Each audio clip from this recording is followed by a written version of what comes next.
انسان کی زندگی میں جو چیزیں اسے بہت زیادہ نقصان دیتی ہیں اور بہت پیچھے چھوڑ دیتی ہیں، دنیاوی معاملات سے لے کر روحانی، اخلاقی، قلبی اور قرب الہی کے معاملات تک کو جو چیزیں نقصان پہنچاتی ہیں، ان میں ایک بڑی چیز غفلت ہے۔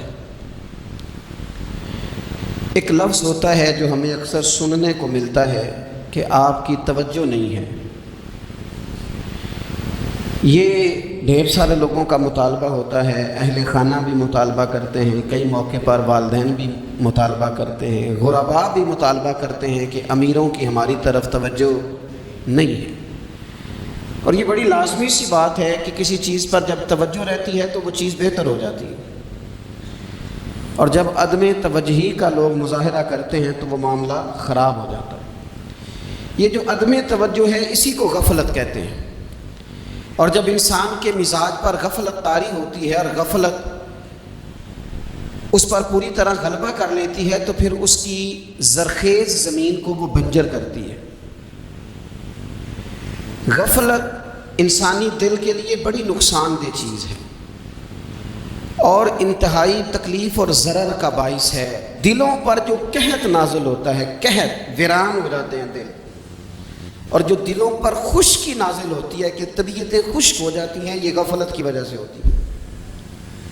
جو لوگ غافل ہو جاتے ہیں نا، اپنے معاملات کا دھیان نہیں رکھتے، دیکھیں نا، آپ کو کھانا کھاتے بھی غافل نہیں ہونا چاہیے۔ اگر کھانا بھی غیر معتدل کھا لیا جائے تو وہ انسان کی طبیعت کے لیے باعث ضرر بن جاتا ہے، نقصان کا باعث بنتا ہے۔ بات کرتے ہوئے بھی غافل نہیں ہونا چاہیے، کئی دفعہ جملے ایسے نکل جاتے ہیں جو انسان کے لیے پھر شرمندگی کا باعث بنتے ہیں۔ انسان کو غافل ہو کر کوئی کام نہیں کرنا چاہیے، غافل ہو کر، مدہوش اور بے ہوش ہو کر نہیں۔ غفلت دل کو ویران کرتی ہے، طبیعت میں خشکی لاتی ہے، غافل کبھی نہ بنے۔ قرآن مجید فرقان حمید نے ارشاد فرمایا کہ اقترب للناس حسابہم، فرمایا لوگوں کے حساب کا وقت قریب آ گیا، وہم فی غفلت معرضون، اور وہ ابھی بھی غفلت میں منہ پھیرے ہوئے ہیں۔ ٹائم آ گیا حساب دینے کا، لیکن وہ بھی غافل ہیں۔ ہمارے جو زیادہ تر نقصان زندگی میں ہوئے ہیں وہ صرف ہماری غفلت کی وجہ سے ہوئے۔ ہم نے چیزوں پر توجہ نہیں دی، چیزیں گڑبڑ ہو گئیں۔ جس آدمی نے پھول لگائے ہوں، پھل لگائے ہوں، کھیتی لگائی ہو، وہ دانہ ڈال کے پانی دے کے فارغ نہیں ہو سکتا، اسے توجہ کرنی پڑتی ہے۔ اور کسی نے کہا تھا مالی جیندے ہوں تو پھر بوٹے سوکھدے نہیں، اگر موجود ہونا ان کو سینچنے والا، رکھوالی کرنے والا، تو پھر ان کی جڑیں کبھی خشک نہیں ہوا کرتی۔ ہماری جو غفلتیں یہ بڑی ضرر کا باعث ہیں، نقصان کا باعث، اور مجبوری معاف ہوتی ہے، غفلت معاف نہیں ہوتی۔ اسکول میں پڑھتے تھے، مدرسے میں پڑھتے تھے، تو ایک مجبوری ہو گئی جی، خدا نہ خواستہ گھر میں کوئی پریشانی ہو گئی تو اساتذہ اس پر سزا نہیں دیتے۔ کوئی خوشی کا موقع ہے گھر میں، فیملی میں کسی کی شادی ہے، اساتذہ اس پر سزا نہیں دیتے۔ لیکن اگر کبھی پتہ چلتا تھا نا کہ یہ گھر سے تو آیا تھا لیکن مدرسے نہیں آیا، یہ اسکول نہیں آیا، رستے میں غافل ہو گیا، تو یہ بات خوفناک تھی۔ یہ قابل سزا جرم تھا کہ تو غافل ہو گیا اپنی پڑھائی سے، تو گھر سے آیا اور یہاں نہیں آیا۔ غفلت قابل سزا ہوتی ہے، مجبوری کی معافی ہوتی ہے۔ ہمارا آج کا جو مسئلہ ہے وہ غفلت کا ہے۔ ڈھیر سارے لوگ ہیں، سمجھدار بھی ہیں، سیانے بھی ہیں، معاملہ فہم بھی ہیں، باشعور بھی ہیں، تعلیم کی ڈگریاں بھی رکھتے ہیں، لیکن اگر ان کی زندگیوں کی تکلیفوں کو دیکھا جائے اور بے آباد روح کو دیکھا جائے اور سجدوں سے ان کی دوری کو دیکھا جائے تو ایک ہی بات سمجھ میں آتی ہے کہ پتہ سارا ہے لیکن لے ڈوبی ہے غفلت، توجہ نہیں کی۔ لائق بچہ بھی نالائق ترین زندگی گزارتا ہے، اس لیے کہ اس کے لائق ہونے کے ساتھ ساتھ اس کا توجہ کرنا بھی تو ضروری ہے نا۔ نرے لائق کا کیا فائدہ اگر وہ محنتی نہیں، اگر وہ توجہ ہی نہیں کرتا، اپنا سبق دھیان سے سنتا پڑھتا ہی نہیں، تو جتنا مرضی لائق کو پیچھے رہ جائے گا۔ اور کئی نالائق ہوتے ہیں، رٹا لگا کے پاس ہوتے ہیں، پر چلو رٹا تو لگاتے ہیں نا، محنت تو کرتے ہیں نا، جدوجہد تو کرتے ہیں. کئی نالائق جدوجہد کے باعث آگے گزر جاتے ہیں اور کوئی اسی چکر میں رہ جاتے ہیں، میں بڑا لائق ہوں، کل پڑھ لوں گا، پرسوں پڑھ لوں گا، ہفتہ تیاری کر کے پاس ہو جاؤں گا. اپنی زندگی سے غفلت کا پردہ اٹھائیں. اور غفلت اس کے لیے فیصلہ کرنے کی ضرورت ہوتی ہے، پلاننگ کرنے کی نہیں، فیصلہ کرنے کی ضرورت ہوتی ہے کہ میں نے اب غفلت کرنی. ہم نہ جب بھی کوئی پروگرام بناتے ہیں تو منصوبہ بندی شروع کرتے ہیں. منصوبہ بندی نہ کریں، فیصلہ کریں، کہیں کہ میں نے غافل نہیں ہونا. غفلت غرق دنیا کا نام ہے. اپنے آپ کو غفلت سے بچائیں. آپ دیکھیں حضرت کعب بن مالک رضی اللہ تعالیٰ عنہ فرماتے ہیں، بخاری میں موجود ہے، فرماتے ہیں کہ جنگ میں پیچھے رہ گیا تھا. میرا خیال تھا کل چلا جاؤں گا، گھوڑے اور سواریاں میرے پاس تیز ہیں، مضبوط ہیں، پرسوں چلا جاؤں گا، تیزی سے بھاگ کے میں پہنچ جاؤں گا، میں قافلے کے ساتھ شامل ہو جاؤں گا. لیکن بس تھوڑی سستی ہو گئی، ذرا غفلت ہو گئی. آپ فرماتے ہیں جب سب لوگ چلے گئے حضور علیہ السلام کے ساتھ جہاد میں اور میں پیچھے رہ گیا، تو پھر جب چند دن گزر گئے اور محبوب کے واپس آنے کا ٹائم ہو گیا تو اب میں غور کرتا سمجھتا تو مجھے مدینے میں یہاں بزدل لوگ نظر آتے. اور کون نظر آتے؟ جو منافق تھے. وہ منافق بزدل دکھائی دیتے یا مجھے عورتیں اور بچے دکھائی دیتے. میں پریشان ہوا. حضور واپس آ گئے. جنہوں نے بہانے کیے تھے نا منافقین نے، یہ مجبوری تھی اس لیے نہیں جہاد پہ گئے، یہ جنہوں نے بہانے کیے تھے انہیں مل گئی معافی. اور میں نے سچ بولا، میں نے کہا یا رسول اللہ میں غافل ہو گیا تھا. اب کہتے ہیں میں نے جب کہا نا حضور سستی ہو گئی تھی، ذرا غفلت ہو گئی. تو بندہ محبوب سے غافل ہو جائے، بندہ وہیں سے غافل ہو جائے. جو دم غافل سو دم کافر، سانو مرشد اے ہو پڑھایا. جب کہا نا حضور وہ غلطی ہو گئی، کوئی مجبوری نہیں تھی، تو فرماتے ہیں باقیوں کو معافی مل گئی. میرے ساتھ حضور ناراض ہو گئے. ایک دن نہیں، 2 دن نہیں، 50 دن حضور ناراض رہے. مدینے کی گلیوں نے مجھے پہچاننا چھوڑ دیا. در و دیوار سے مجھے یوں لگتا تھا کہ میں پردیسی ہوں. فرماتے ہیں میں مسجد میں آتا تھا، میں جب محبوب کو دیکھتا تو حضور رخ انور پھیر لیتے. اور مجھے پتا تھا جب میرا چہرہ ادھر ادھر ہوتا تو پھر کریم رحمت کی نظر فرماتے. فرماتے 50 دن مسلسل. پھر مجھے حکم ہوا کہ بیوی بھی بھیج دو، میک کے بچے بھی بھیج دو، ننھال یعنی تنہا رہ جاؤ. فرماتے ہیں وہ میں نے قید تنہائی کاٹی، لیکن شکر اللہ کا یہ ہے کہ میں سچا تھا، بس ذرا بھول گیا تھا، بس ذرا غفلت ہو گئی تھی. تو فرماتے ہیں پھر اللہ تبارک و تعالیٰ نے میرے اوپر فضل یہ فرمایا کہ میری توبہ کا اعلان رب نے قرآن مجید میں فرمایا. تو غافل نہ بنے کبھی بھی. ہمارا نہ مسئلہ یہ ہے، اور آپ نے ناراض نہیں ہونا. ڈھیر سارے لوگ غافل ہو جاتے ہیں، مالدار بھی غافل ہیں، صاحبان علم بھی اللہ ماشاء اللہ بہت ساری جگہوں پہ غافل ہیں. جن لوگوں کو 4 لوگ جاننے لگ جاتے ہیں، کوئی مقام حاصل ہو جاتا ہے، وہ بھی بہت ساری جگہوں سے غافل ہو جاتے ہیں اللہ ماشاء اللہ. غفلت بڑی تکلیف والا منظر ہے. جو لوگ سمجھتے ہیں نا میں اب گڈ بک میں آ گیا ہوں، اب میں اچھا ہو گیا ہوں، اب میرے لیے خیر کہا جاتا ہے، مجھے اچھائی شاید یہ مستقل میرے ساتھ رہے گی، تعریف ہی ہوگی ہمیشہ، وہ بھی غافل ہو جاتے ہیں. اور یہ غفلت ٹھیک نہیں ہوتی. وجہ دیکھنی چاہیے کس وجہ سے انسان کو وقار مل رہا، عزت مل رہی. اپنی زندگی سے غفلت کو اتار پھینکے. تھوڑی دیر کی تو غفلت ہوتی ہے، لمبی تو نہیں. 2 منٹ کے لیے صرف اس نے ڈرائیونگ کرتے ہوئے چہرہ موبائل کی طرف کیا تھا، 2 ہی تو منٹ لگے تھے. لمحوں نے خطا کی تھی، صدیوں نے سزا پائی. لمحوں نے خطا کی تھی، صدیوں نے سزا پائی. ایک لمحے کے لیے غافل ہوئے تھے اور صدیاں، نسلیں روتی رہ گئیں پیچھے، بچے تڑپتے رہ گئے، اہل خانہ پریشان رہ گئے، ماں باپ ساری زندگی روتے رہے. لیکن یہ 2 منٹ کے لیے یہ غفلت جو ہے یہ بڑی تکلیف والا معاملہ. اپنی زندگی سے غفلت کو اتارنا ہے، غافل نہیں بننا. ہر وقت توجہ اور ساری باتوں پہ توجہ. بعض اوقات لوگ ایک طرف توجہ کر کے ایک طرف سے غافل ہو جاتے ہیں. نہ، توجہ ہمہ پہلو رکھنی ہے. ہمارے ذمہ جتنے بھی حقوق ہیں ان سب پر توجہ، ہر چیز کا خیال. ایسا نہ ہو کہ عبادت کرتے رہ جائیں اور حقوق العباد ہم سے چھوٹ جائیں، اور حقوق العباد اتنے زیادہ ادا کریں۔ ایک صاحب مجھے کہنے لگے ایک دفعہ بڑے وثوق کے ساتھ کہنے لگے جی معاذ اللہ سما نہیں جی ٹائم ملتا پھر نماز دا کی کریے، روزی کمانا بھی تو عبادت ہے نا۔ تو میں نے کہا آپ نے عبادت کرنا ایک حصہ قبول کیا ہے، آپ نے کل عبادت نہیں قبول کی۔ عبادت کل ہے ہمہ پہلو، ایک حصہ آپ قبول کر کے نکل گئے اور باقی آپ نے چھوڑ دی۔ تو کسی ایک طرف سے بھی غافل نہیں ہونا، جتنی ذمہ داریاں ہیں، جتنی ڈیوٹیاں ہیں، ان سب کا خیال۔ اور جو بڑا آدمی ہوتا ہے، بڑا گھر میں بڑا ہو، قبیلے میں بڑا ہو، علاقے میں بڑا ہو، ادارے میں بڑا ہو، کلاس میں بڑا ہو، جو بڑا ہے اس کی تو ساری آنکھیں کھلی ہوئی ہونی چاہیے، ایک ایک پر اس کی نظر ہونی چاہیے کہ میری کہاں ضرورت ہے، کہاں مجھے اشک شوئی کرنی ہے، کس کے ساتھ میں نے کس طرح محبت کا رویہ رکھنا ہے، غافل نہ بنے۔ اچھا جی اب کیسے پتہ چلے گا کہ ہم غافل ہیں؟ یہ کیسے پتہ چلے گا؟ آپ کسی بندے سے بھی پوچھ لیں حالات کیا ہیں تو کہتا ہے اللہ کا شکر ہے کبھی کسی کا دل نہیں دکھایا، اللہ کا شکر ہے جی زمانہ ہو گیا 5 نمازیں پڑھتا، اللہ کا شکر ہے جی۔ کیسے پتہ چلے گا غافل ہے؟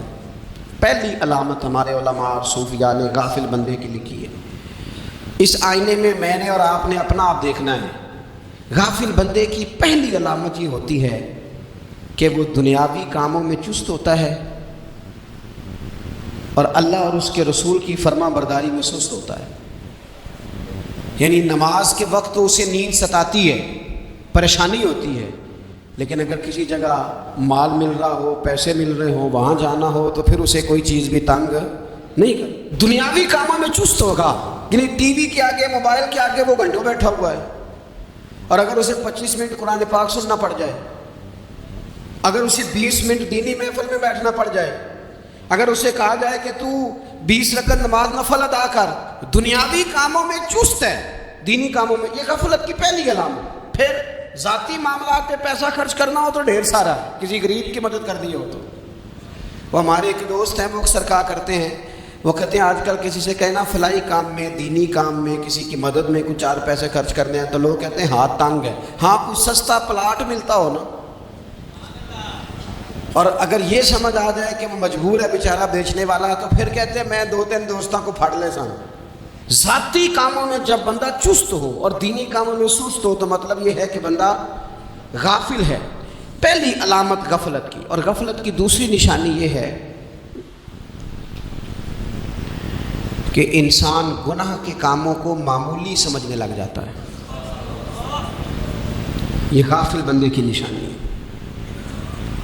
گناہ کو معمولی سمجھتا ہے، چھوٹا سمجھتا ہے۔ آج کل لوگ کہتے نہیں میں کو اکیلا کر رہا ہوں، ساری دنیا ہی کرتی ہے۔ اور جناب کیا ہو گیا، اگر یہ غلطی ہو گئی تو بندے سے ہو ہی جاتا ہے۔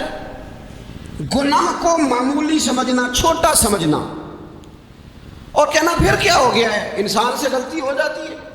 آپ دیکھ لیں کہ سینکڑوں بیسیوں گناہوں کا بوجھ ہمارے سروں پہ ہوتا ہے، لیکن کوئی ہمارا دبدبہ ہے، کوئی ہماری گفتگو ہے، کوئی ہمارے جملوں میں خود پسندی ہے، کوئی ریاکاری ہے، کوئی تسنع۔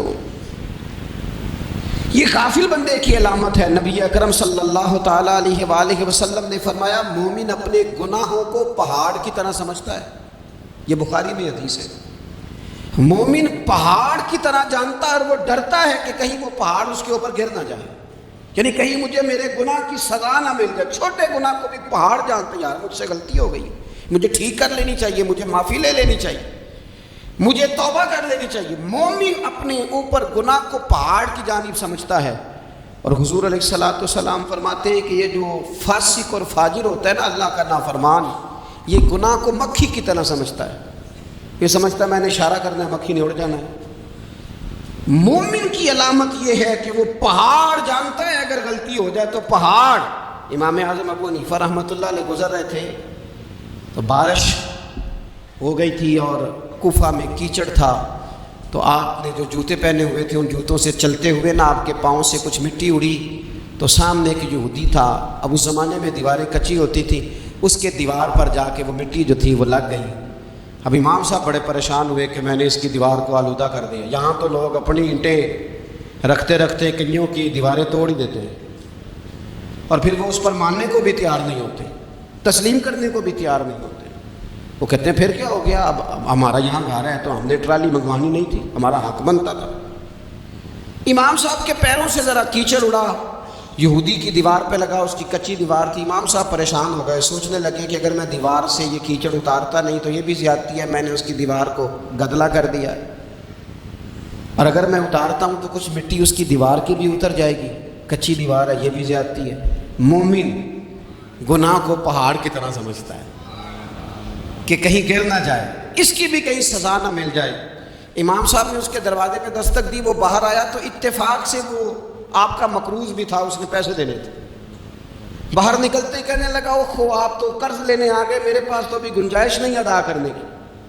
تو امام صاحب کہنے لگے تو قرض چھوڑ، وہ میں نے معاف کیا، میرے سے غلطی ہو گئی ہے، میں آ رہا تھا، لکڑی کے جوتے اس زمانے میں کھڑاؤں لوگوں نے پہنے ہوتے تھے، کہا وہ میرے پیروں سے ذرا کیچڑ اڑا ہے، تیری دیوار پہ لگ گیا ہے۔ اب میں بڑی دیر سے کھڑا سوچ رہا ہوں کہ اگر میں تیری دیوار صاف نہ کروں تو میں نے یہ میلی کر دی، گدلی کر دی، یہ بھی بات درست نہیں ہے، زیادتی، اور اگر میں اسے صاف کرتا ہوں کچی دیوار سے کچھ مٹی اتر جائے گی تو یہ بھی زیادتی ہے، اب تو بتا میں کیا کروں۔ تو بے موسمہ پھل تھا نا یہ، تو بے موسمہ پھل دیکھ کے بندہ حیران ہو جاتا ہے، جو باتیں روٹین میں نہ ہو رہی ہوں وہ ذرا انوکھی لگتی ہے، بندہ حیران ہو گیا، غور سے امام صاحب کا چہرہ دیکھنے لگا، غور سے چہرہ دیکھنے لگا۔ ابھی تھوڑی دیر سوچنے کے بعد کہنے لگا حضور پہلے میں نے دین اسلام کے بارے میں پڑھا اور سنا تھا، آج میں نے دین دیکھا ہے۔ پہلے میں نے سنا تھا کہ دین اسلام اس طرح کا ہے، آج میں نے دین۔ ہم نہ پوری دنیا کے کافروں کو دین سنانا چاہتے ہیں، دکھانا نہیں چاہتے، ہم نیک نظر آنا چاہتے ہیں، نیک بننا نہیں چاہتے، ہم نیک نظر آنا چاہتے ہیں۔ نتیجہ کیا نکلتا ہے کہ کچھ عرصے کے بعد پتہ چل جاتا ہے بندہ کس لیول کا نیک ہے، کیا معیار ہے اس کی نیکیوں کا۔ کہنے لگا حضور پہلے میں نے دین سنا تھا، آج دیکھا ہے۔ آپ وہ مٹی کی دیوار پر جو کیچڑ لگ گیا ہے، دیوار کو بعد میں صاف کیجئے گا، پہلے کلمہ پڑھائیں تاکہ میرے اندر کا کفر صاف ہو جائے، مجھے مسلمان کر دیں۔ تو غافل آدمی جو ہوتا ہے نا، وہ پھر تیسری بات، جب بندہ بہت زیادہ غافل ہو جاتا ہے پھر اعلانیہ گناہ کرنے لگتا ہے۔ ایک گناہ، پھر اس کا اظہار گناہ۔ ایک بندہ، حدیث پاک میں آتا ہے، ایک بندہ رات کو کوئی غلطی کرتا ہے، اللہ تعالیٰ اس پہ پردہ ڈال دیتا ہے، لیکن وہ سویرے خود لوگوں کو بتاتا پھرتا ہے میں نے یہ کیا، میں نے یہ کیا۔ جب آپ اظہار گناہ کرتے ہیں نا تو سامنے والا بھی دلیر ہوتا ہے، کہتا ہے اس نے کیا میں کر لوں گا تو پھر کیا ہوا۔ ہمارے علماء نے لکھا ہے کسی کی نماز قضا ہو جائے تو کسی کو بتائے نہ، قضا پڑھ ڈالیں، اس کا جگہ جگہ ذکر نہ کریں۔ جب آپ کہیں گے نا میری قضا ہو گئی تو آپ کے ساتھ رہنے والا بچہ دوست سمجھے گا یار اس کی قضا ہو گئی ہے تو میری بھی ہو جائے گی تو کیا ہو۔ گناہ کرنا بھی گناہ ہے اور گناہ کا اظہار بھی گناہ ہے۔ نبی اکرم صلی اللہ تعالیٰ علیہ وآلہ وسلم نے ارشاد فرمایا میری ساری امت کو معافی مل جائے گی سوائے ان لوگوں کے جو اعلانیہ گناہ کرتے ہیں۔ یہ بخاری مسلم دونوں میں حدیث موجود ہے۔ جو اعلانیہ گناہ، جنہوں نے خود ساری دنیا کو گواہ بنا لیا، میں نے یہ بھی جرم کیا، یہ بھی کیا، یہ بھی کیا، یہ بھی کیا، خود انہوں نے لوگوں کے، بہت بڑے غافل آدمی کی علامت ہے کہ گناہ کرے اور پھر اوپر سے اعلانیہ گناہ کرے، اتنا بڑا جرم کرے۔ پھر چوتھی علامت اگر ہم دیکھنا چاہیں کہ ہم غافل تو نہیں، تو غافل بندے کی چوتھی علامت یہ ہوتی ہے کہ وہ فضول کاموں میں وقت بڑا ضائع کرتا ہے۔ فضولیات میں ادھر بیٹھے ہیں ادھر بیٹھے ہیں، یہاں گپ شپ ہو رہی ہے، وہاں موبائل دیکھا جا رہا ہے، پھر کچھ ٹائم ملا ہے تو پھر کہیں دور دراز کسی ہوٹل پہ کھانا کھانے چلے گئے، پھر کچھ ٹائم ملا تو چلو نکلتے ہیں ذرا کوئی ہفتہ سیر کر آتے ہیں، یہاں گپ شپ ہے، فلاں کو ڈسکس کر لیتے ہیں، فلاں کے بارے میں بات کر لیتے ہیں، سیاسی تبصرے کر لیتے ہیں، یہ تھوڑی گفتگو ہو جاتی، چلے محلے داروں پہ تبصرہ شروع کرتے ہیں، کون روٹی زیادہ کھا رہا ہے اور کس کے پاس پیسے زیادہ آ گئے، چلو جا کے پتہ کرتے ہیں۔ حالانکہ یہ پتہ نہیں کرنا چاہیے تھا، پتہ تو اس کا کرنا چاہیے تھا جو بیچارہ کل سے بھوکا ہے، خبر تو اس کی رکھنی چاہیے تھی جس بیچارے کے گھر میں بچوں کے لیے پہننے کو کپڑے موجود نہیں ہیں، اس پر تبصرہ یہ کرتے ہیں کہ یہ محنت کیوں نہیں کرتے، اور اگر کسی پر اللہ عطا کر دے پھر حساب ضرور لگاتے ہیں کہ ذرا معلومات کرو یہ اتنی جلدی آگے کیسے نکل گئے۔ غافل بندے کی علامت ہے وقت کا ضائع کرنا، اور فضول کاموں میں ضائع کریں اور بلا وجہ ضائع، اور ایسے سوالات کرنا جن کی ضرورت ہی کوئی نہیں، بالکل ضرورت ہی نہیں، کوئی مطلب ہی نہیں، لیکن ہم لوگ وقت ضائع، یہ غفلت کی علامت، غفلت۔ اللہ والوں کی علامت کیا تھی؟ ایک بات انہوں نے زندگی میں لے لی، سیکھ لی، پھر ساری زندگی اسی پہ گزار دی۔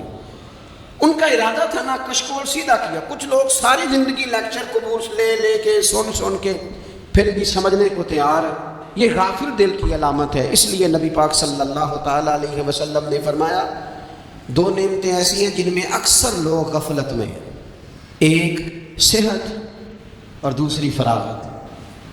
لوگ بلا وجہ وقت ضائع کرتے ہیں۔ اللہ نے صحت دی ہے، کسی خیر کے کام میں لگائیں۔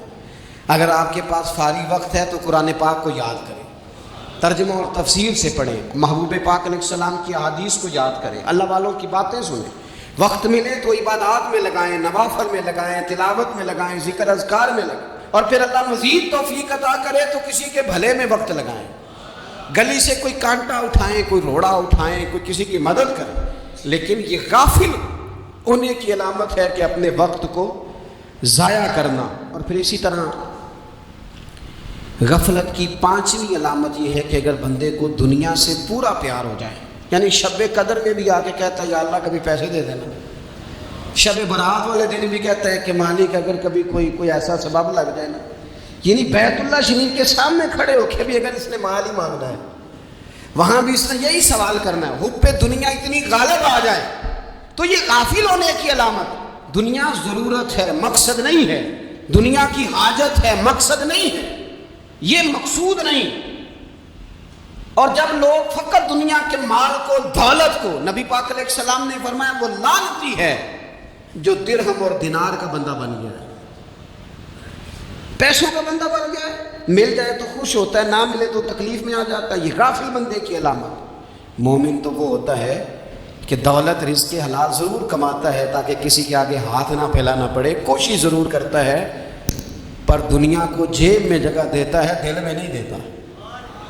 اس کی جگہ جہاں ہے اسے وہاں رکھتا ہے، اسے دل میں جگہ، دل تو ایک ہے، اس میں رب رسول کو بسائیں گے یا کسی اور کو بسائیں گے؟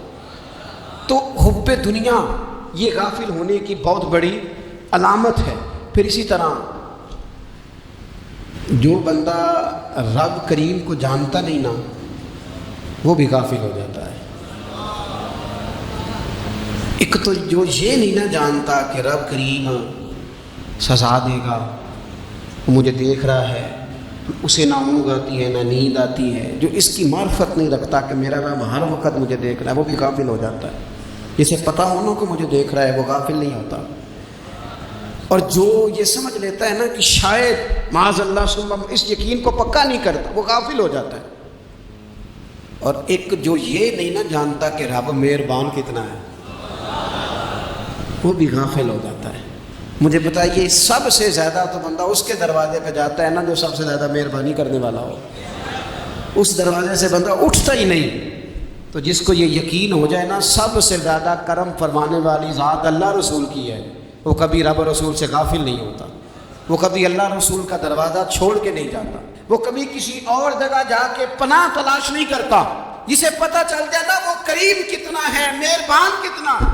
ملا رومی رحمت اللہ علیہ فرماتے ہیں بہت بڑا مجرم تھا ایک بندہ، بہت بڑا گناہگار تھا، بت کو پوجتا تھا، تھک گیا، ساری رات بت کے سامنے کھڑا تھا، معاذ اللہ یا صنم یا صنم یا صنم کہتے، تھک گیا، نیند آ گئی، اونگ آ گئی۔ جب پوری طرح نیند آ گئی اور دماغ پہ نیند قبضہ کرنے لگی تو اس کے منہ سے نکل گیا، صنم صنم کہہ رہا تھا نا، نکل گیا یا صمد، او بے نیاز مالک۔ رب کریم نے فرشتوں سے فرمایا دوڑ کے جاؤ، جو کہتا ہے اسے دے دو۔ فرشتے کہنے لگے مالک تو بت کو پکار رہا تھا، اس نے تو غلطی سے نام لیا ہے، فرمایا مجھے نہیں پتا، لیکن دیکھو نا اس نے مجھے پکارا تو ہے نا، کتنی دیر سے جھوٹے کو پکار رہا تھا، اس کا معاملہ حل نہیں ہوا، اب اگر سچے کو پکارنے پہ بھی حل نہ ہوا تو فرق کیا رہ جائے گا؟ دے دو جو مانگتا ہے، دے دو۔ میرے دوست گر پتہ چل جائے وہ کریم کتنا ہے، وہ مہربان کتنا ہے۔ میرے رسول پاک علیہ الصلوۃ والسلام نے تو فرمایا تیری آنکھ سے اگر اس کے خوف سے اتنا آنسو بھی نکل گیا جتنا مچھر کا پر ہوتا ہے، تو جس طرح بھینس کے تھنوں سے نکلا ہوا دودھ واپس تھنوں میں نہیں نہ جاتا، جو اتنا بھی روئے نہ روئے اللہ کے خوف سے، وہ بندہ دوزخ میں نہیں جائے گا۔ تھوڑی دیر کے لیے ڈر جائے اپنے رب سے، آئے تو صحیح۔ عدم معرفت غفلت پیدا کرتی ہے، تو آ تو صحیح، وہ تو کریم ہی بڑا ہے، وہ تو مہربان ہی بڑا ہے۔ حضرت زنیرہ رضی اللہ تعالیٰ عنہ حضور کی صحابیاں ہیں۔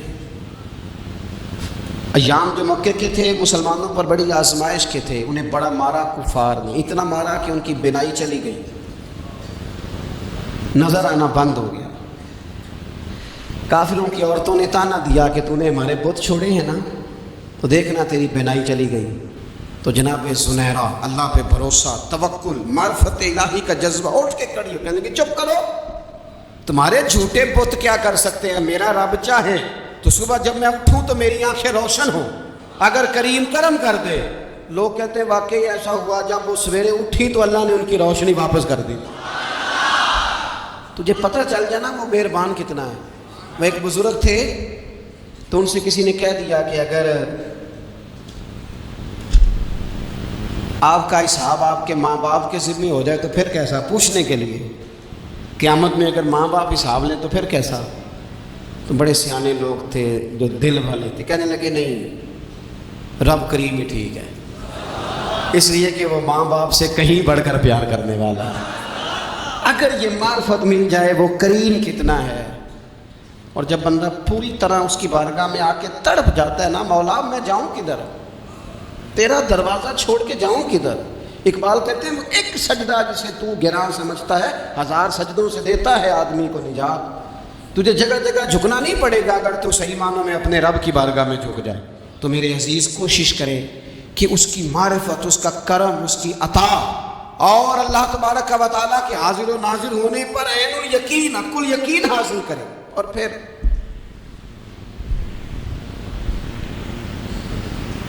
آٹھویں بات یہ ہے کہ غافل لوگوں کی صحبت بھی بندے کو غافل کر دیتی ہے۔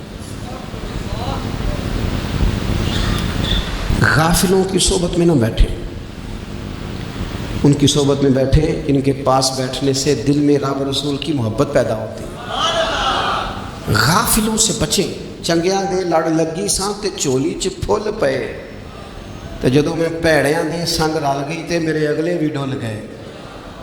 برے آدمی کی صحبت بندے کو غافل کر دیتی۔ غافلوں کی صحبت میں کبھی نہ بیٹھے، کبھی نہیں۔ غافل آدمی آپ کو غافل کر دے گا۔ میرے نبی پاک علیہ الصلوۃ والسلام نے فرمایا انسان اپنے دوست کے مذہب پر ہوتا ہے۔ یہ بہت بڑے لفظ ہیں۔ فرمایا المرء علی دین خلیلہ، انسان اپنے دوست کے مذہب پر ہوتا ہے۔ تو دیکھ تو نے دوست کس کو بنایا، جو تیرے دوست کا مذہب ہوگا وہی تیرا ہو جائے گا۔ ہم نے دوست بنایا نا غوث پاک جیلانی کو،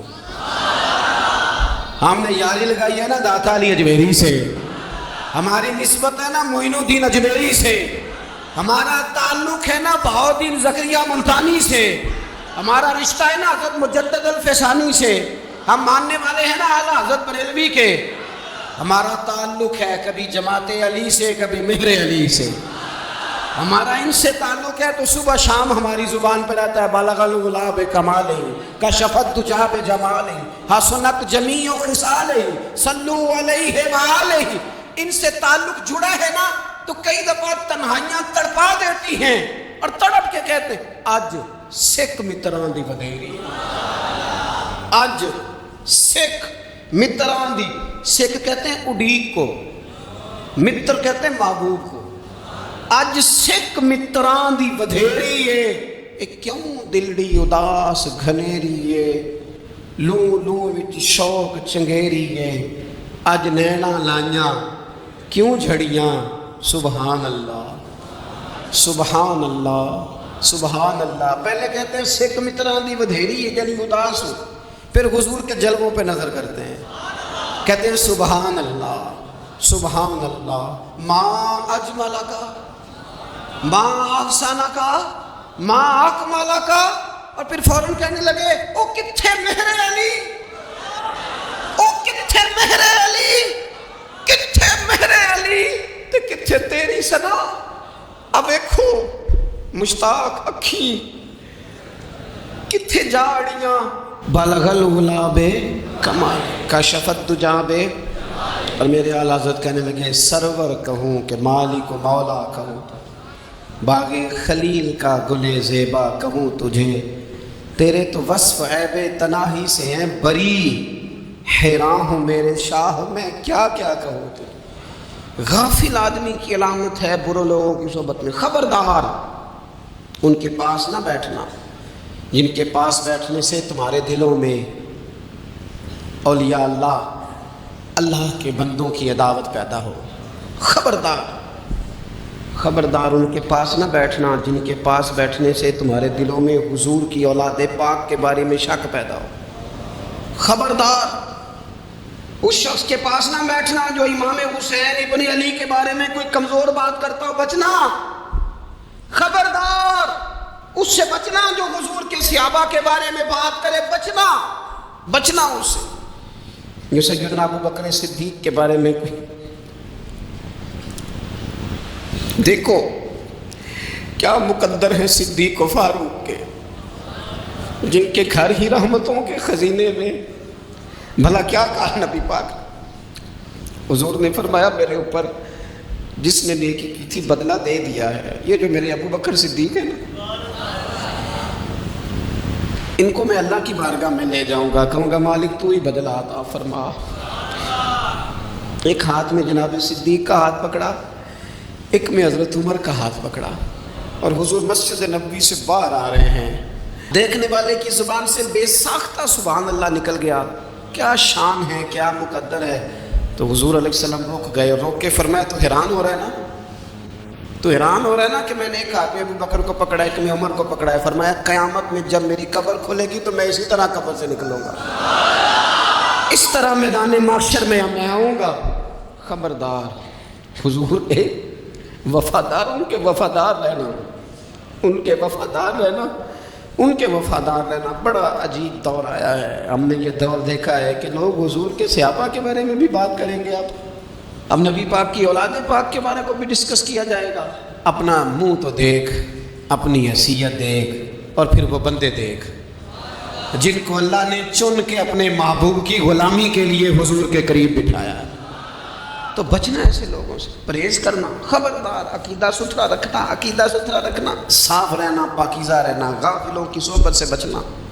بڑا ڈرتے ہیں اللہ سے، دعائیں مانگتے ہیں یا اللہ نسلوں میں بھی وہی بندے پیدا فرما جو عقیدے پکے رکھنے والے ہیں، وہ بندے پیدا فرما ہماری نسلوں میں۔ ایک وہ بندہ بھی غافل ہو جاتا ہے جو امیدیں لمبی لگا لیتا ہے، جن کے منصوبوں میں دولت بھی ہوتی ہے، گھر بھی ہوتا ہے، اولاد کا بڑا ہونا بھی ہوتا ہے، پوتے پوتیاں نواسے نواسیاں دیکھنا بھی ہوتا ہے، یہاں بھی گھر وہاں بھی گھر، یہ سیر، یہ سارا کچھ ہوتا ہے، لیکن رب کی بارگاہ میں پیش ہونا جن کے پیش نظر نہیں ہوتا۔ لمبی امیدیں۔ حضرت مولا علی شیر خدا فرمایا کرتے تھے میں تم پر دو باتوں کا خوف کھاتا ہوں، مجھے ڈر آتا ہے، ایک یہ کہ تم خواہش کی پیروی کرو گے، جو نفس کی خواہش ہوگی اس کے پیچھے لگ جاؤ گے، اور ایک کہ تم لمبی لمبی امیدیں باندھو گے، اتنے سال جینا ہے، اتنے 100 سال جینا ہے، یہ کرنا ہے، وہ کرنا ہے۔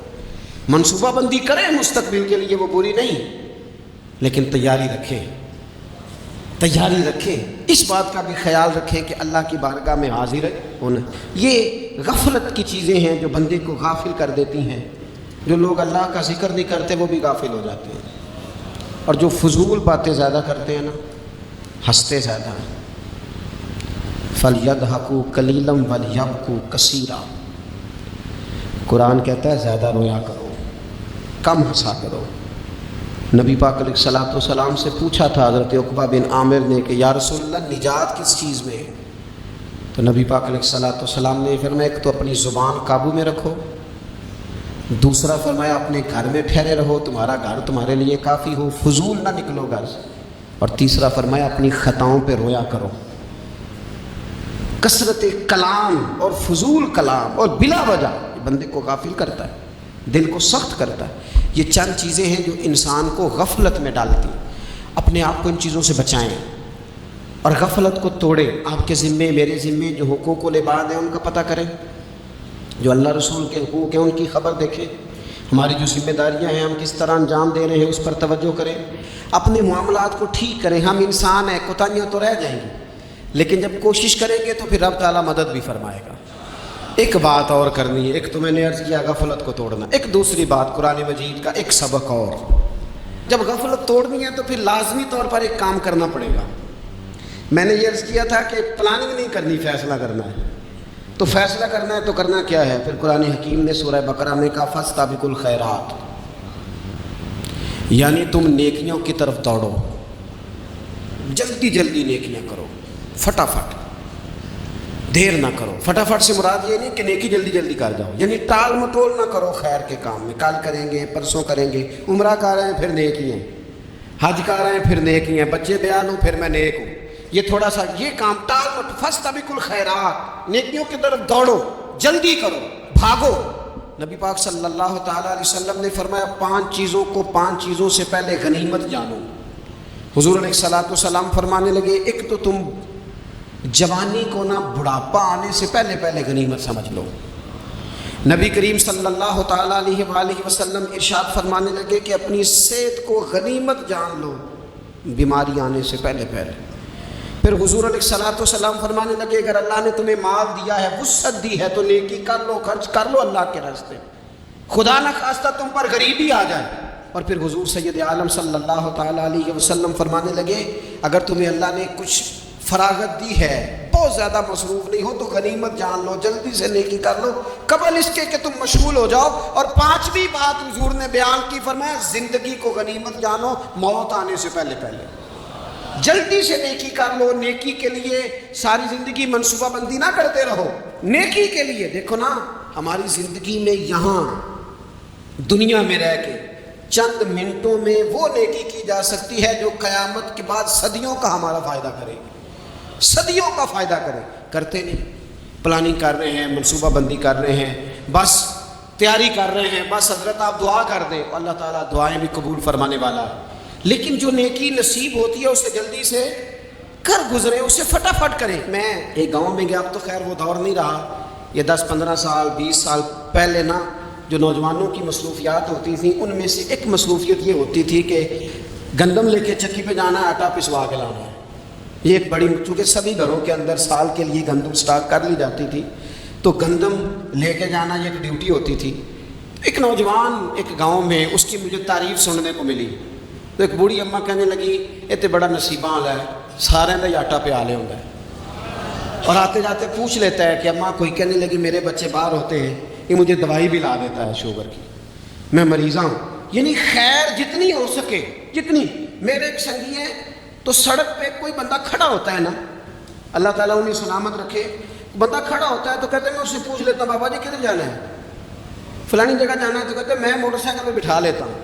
بندہ دیکھ کے مجھے سمجھ آ جاتی ہے ضرورت مند ہے، کوئی چور نہیں، کوئی ڈاکو نہیں، ضرورت مند ہے، میں اس سے منزل تک نیکی جتنی میسر آئے، جس حد تک میسر آئے۔ کیا کہا ہمارے نبی پاک علیہ السلام، حضور نے ہم سے فرمایا کچھ نہ ہو سکے تو بات ہی مسکرا کے کر لینا، اس پر ہی اللہ صدقے کا ثواب عطا کرے۔ فاستبقوا الخیرات، جلدی سے نیکی کر لو، اپنے نامہ اعمال میں روز نیکیاں جمع کرو، کوئی نہ کوئی خیر کا کام روز کرو اور جلدی سے کرو۔ صحیح مسلم میں حدیث ہے، نبی پاک صلی اللہ تعالیٰ علیہ وسلم فرمانے لگے جلدی جلدی نیکی کے کام کر لو ان فتنوں سے پہلے جو اندھیری رات کے حصوں کی طرح فتنے ہوں گے۔ فرمایا اس وقت حال یہ ہوگا کہ آدمی صبح مومن ہوگا، شام کو کافر ہو جائے گا، شام کو مومن ہوگا تو صبح کافر ہو جائے گا۔ اور فرمایا لوگ دنیا کے بدلے اپنا دین تک بیچ ڈالیں گے۔ معاذ اللہ جھوٹی قسمیں نہیں کھائی جاتی، جھوٹا قرآن مجید بھی لوگ اٹھا لیتے، لوگ دنیا کے لیے دین بیچ ڈالیں گے۔ اس سے پہلے پہلے جب فتنے اتنے زیادہ ہو جائیں، اس سے پہلے پہلے نیکی کر لو، کوئی خیر کا کام کر لو، جلدی سے کچھ ایسا کر لو۔ حضرت عقبہ بن حارث رضی اللہ تعالیٰ عنہ فرماتے ہیں یہ دیکھیں ہمارے نبی پاک علیہ السلام کی سیرت کیا ہے، حضور کا اسوہ کیا ہے، نبی پاک علیہ السلام ہماری تربیت کس طرح کرتے ہیں۔ حضرت عقبہ بن حارث رضی اللہ تعالیٰ عنہ کہتے ہیں ہم نے نبی پاک علیہ السلام کے ساتھ نا عصر کی نماز پڑھی، یہ صحیح بخاری میں موجود ہے۔ فرماتے حضور سلام پھیرتے ہی فوراً اٹھ کے گھر تشریف لے گئے۔ یہ ہمارے لیے نا انوکھی بات تھی، غیر متوقع تھی، پہلے کبھی ایسا ہوا نہیں۔ سلام پھیرا نماز کا، حضور جلدی سے تشریف لے گئے۔ اب ہم حیران تھے اور حیرت انگیز طور پر حیران تھے کہ کریم اتنی جلدی تشریف لے گئے، تھوڑی دیر ہوئی حضور واپس آ گئے۔ تو محبوب پاک علیہ السلام فرمانے لگے گھر میں نا ایک چھوٹی سی ڈلی، ایک چھوٹا سا ٹکڑا سونے کا پڑا تھا، مال آیا تھا سارا صدقہ کر دیا، وہ تھوڑا سا پڑا تھا، اچانک مجھے یاد آیا وہ تو پڑا رہ گیا۔ تو حضور فرمانے لگے میں نے کہا کہیں ایسا نہ ہو جائے کہ ساری رات گزر جائے وہ میرے گھر میں پڑا ہی رہ جائے، میں جلدی سے جا کے اسے خیرات کر دوں۔ میں نے خیرات کیا پھر میں واپس آ گیا ہوں، جلدی سے نیکی، جلدی سے نیکی کر لی جائے۔ ہم بڑا انتظار کر رہے ہیں، بڑا لمبا ہمارا پروگرام ہے، ہمارے پاس ٹائم ہی بڑا ہے، کسی نے کان میں کہہ دیا ہے تیرے پاس بڑا وقت ہے، ابھی تو بڑی عمر پڑی ہے، ابھی تو جناب او میرے بھائی یہ لوگوں کے کہنے کی باتیں ہیں، پھر پتہ ہی نہیں چلتا حالات کس طرح کے ہو جاتے ہیں اور کیا معاملات انسان کے ساتھ درپیش ہوتے ہیں۔ جتنی خیر میسر آئے، جتنا بھلا میسر آئے، جتنی انسان کو توفیق ملے۔ میں نے بزرگوں کو دیکھا، اپنے اصحاب کو، پہلے وہ خدام سے کہتے کہ میں سونے لگا ہوں اور پابند کرتے لوگوں کو کہ فلاں وقت، بزرگوں کو میں نے دیکھا اپنے، وہ پابند کرتے لوگوں کو کہ فلاں وقت میں موجود ہوگا آنا، خود پابند فرماتے ہیں۔ اور پھر جب بیدار ہوتے نا تو سب سے پہلے خدام کو بلا کے پوچھتے کوئی مہمان تو نہیں آیا؟ اور جناب آپ نے خود ہی تو پابند فرمایا فلاں دن آنا، کہنے لگے چل یار اگر کوئی آیا تو مجھے ملا لو، میری ملاقات کرا لو۔ کیوں؟ اس لیے کہ دور سے آیا ہے، مجھ سے ملنے آیا ہے، کوئی خیر کی بات سیکھنے آیا، چلو میرے نام اعمال میں کوئی نیکی جائے گی، کچھ نہ کچھ خیر جمع کر لی جائے، کچھ نہ کچھ ڈیوٹی کر لی جائے، کچھ کام کریں اور جلدی سے کریں۔ حضرت جابر بن عبداللہ انصاری رضی اللہ تعالیٰ عنہ بیان کرتے ہیں، یہ بھی بخاری میں موجود ہے، کہتے ہیں ایک صحابی نا نبی پاک علیہ السلام کی بارگاہ میں حاضر ہوئے غزوہ احد کے موقع پر، اور حال ان کا یہ تھا کہ وہ کھجور کھا رہے تھے اور کھجور انہوں نے منہ میں رکھی ہوئی تھی۔ حضور کی بارگاہ میں حاضر ہوئے اور عرض کرنے لگے یا رسول اللہ صلی اللہ تعالیٰ علیہ وسلم اگر میں شہید کر دیا جاؤں تو کہاں جاؤں گا؟ حضور فرمانے لگے جنت میں۔ تو کہتے ہیں انہوں نے جو کھجور منہ کے اندر تھی نا وہ انہوں نے نگلی نہیں، اندر نہیں لے گئے، اس کو باہر نکالا اور دوڑ کے آگے بڑھے اور جنگ کرنی شروع کر دی اور لڑتے لڑتے شہید ہو گئے۔ کیا سبق دیا انہوں نے؟ سبق یہ دیا کہ نیکی کرنے میں اتنی دیر بھی نہیں کرنی جتنی کھجور کھانے میں دیر لگتی ہے، جلدی سے نیکی کرنی ہے، فٹافٹ نیکی کرنی، اس کے اندر ٹال مٹول نہیں کرنا۔ اسی وقت انہوں نے کھجور باہر نکال دی، دوڑ کے انہوں نے حضرت انس بن نضر رضی اللہ تعالیٰ عنہ، حضرت انس بن مالک رضی اللہ تعالیٰ عنہ کے چچا ہیں، میدان احد میں نا احد پہاڑ کے قریب کھڑے تھے، لوگوں سے کہہ رہے تھے جلدی جلدی ادھر آؤ، وہ جنت جو انسان کو انتقال کے بعد نصیب ہوگی اور قیامت کے بعد نصیب ہوگی، فرماتے تھے مجھے تو ابھی احد پہاڑ کے اندر سے جنت کی خوشبو آ بھی رہی ہے، لہذا جلدی سے آؤ، ادھر دوڑو، جہاد کرو، آؤ کفار سے لڑے۔ تو نیکی میں دیر نہیں کرنی، جو نیکی میسر آتی ہے، جس کو میسر، ماں باپ میسر ہے تو خدمت کر لیں، اہل خانہ ہے تو حسن سلوک کر لیں، اللہ نے اولاد دی ہے تو اچھی تربیت کر لیں، دوست ہیں تو خیر خائی کر لیں، اگر آپ کو اللہ رمضان عطا کرتا ہے تو زیادہ سے زیادہ اس کی عبادت کر لیں، اگر نظر ٹھیک ہے تو تلاوت زیادہ سے زیادہ کر لیں، زبان چلتی ہے تو رج رج کے مدینے والے محبوب پہ درود و سلام پڑھ لیں، اللہ تعالیٰ کا ذکر کر لیں، جلدی سے خیر جمع کریں، اپنے وقت کو ضائع نہ کریں۔ یہ آج کا سبق ہے کہ ایک تو ہم نے فیصلہ کرنا ہے کہ بس غفلت نہیں، اب غفلت اب انشاءاللہ اللہ کرنی ہے، اب کوئی خیر کا کام کرنا ہے۔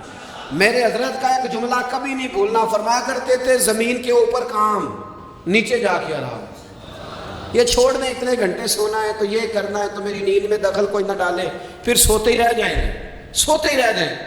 زمین کے اوپر کام اور نیچے جا کے جاگنا ہے، جاگ لے افلاک کے سائے تلے، پھر حشر تک سوتا رہے گا خاک کے سائے تلے۔ اب جاگ لے افلاک کے سائے کے نیچے، جاگ، کھول آنکھیں، ہر وقت کا سونا، ہر وقت سونا، ہر وقت جو اپنے آرام کی فکر کرنا، اس سے نکل آئیں، اور اچھا کھانا اور اچھا پہننا اور بس اپنی مرضی کی زندگی من چاہی جینا، اس سے باہر آئیں، فیصلہ کریں، فیصلہ کہ اب غفلت نہیں کرنی، اگر اللہ نے کوئی صلاحیت دی ہے تو اسے دین کے کام پہ لگانا ہے، کوئی ڈیوٹی کرنی ہے، کوئی خدمت کرنی ہے۔ دیکھو خدمتیں ہو رہی ہیں، صدیق اکبر مال دے رہے ہیں، عثمان غنی مال دے رہے ہیں، مولا علی نے تلوار پکڑی ہے، میدان میں جا رہے ہیں،